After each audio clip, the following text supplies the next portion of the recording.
रिनी को विदा करते हुए सुलभा के आंसू रुकते ही नहीं थे। पारुल जो रिनी की सास थी, उसने सुलभा के हाथ थाम कर कहा, हम दोनों एक दूसरे से अच्छी तरह परिचित हैं। विश्वास रखो, रिनी खुश रहेगी। मैं हूं ना। आश्वासन दे बारात चल पड़ी। नई दुल्हन मुंह दिखाई से लेकर कई सारी रस्में 3 से 4 दिन बीत गए। धीरे धीरे मेहमान भी चले गए।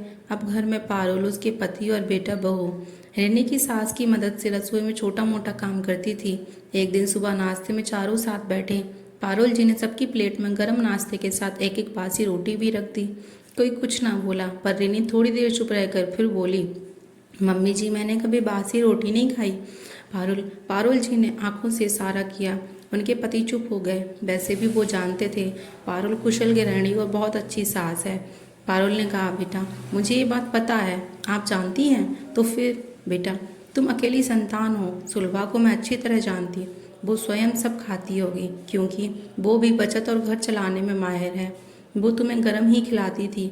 बेटा एक रोटी फेंक देने से घर में कमी नहीं हो जाएगी, ये मैं भी जानती हूँ। मगर यदि बासी खाना अच्छा हो तो उसे फेंकना क्यों? हमने ही बनाई है और हम ही खाएंगे। इसमें बुराई क्या है? बेटा ये एक रोटी की सीख नहीं है, वरन एक जिंदगी की सीख है। ये भी नहीं है कि बहू ही खाए या सास ही खाए। देखो इन दोनों को मैंने आदत डाल रखी है। रिनी बेटा, मेरे पिताजी तो तुम्हारी सासू माँ को कह देते थे, 4 रोटी ज़्यादा बना कर रखना, मुझे दूध में सुबह ही देना। हाँ, क्योंकि उन्हें डायबिटीज़ थी और बासी रोटी दूध उसमें फ़ायदा करती हैं। उन्हें ज़्यादा तेल मसाला भी पचता नहीं था। समय के साथ लड़कियां बदल जाती हैं, ऐसा सब कहते हैं, मगर मैं कहूँगी समझ के साथ लड़कियां भी अपनी सोच बदल लेती हैं।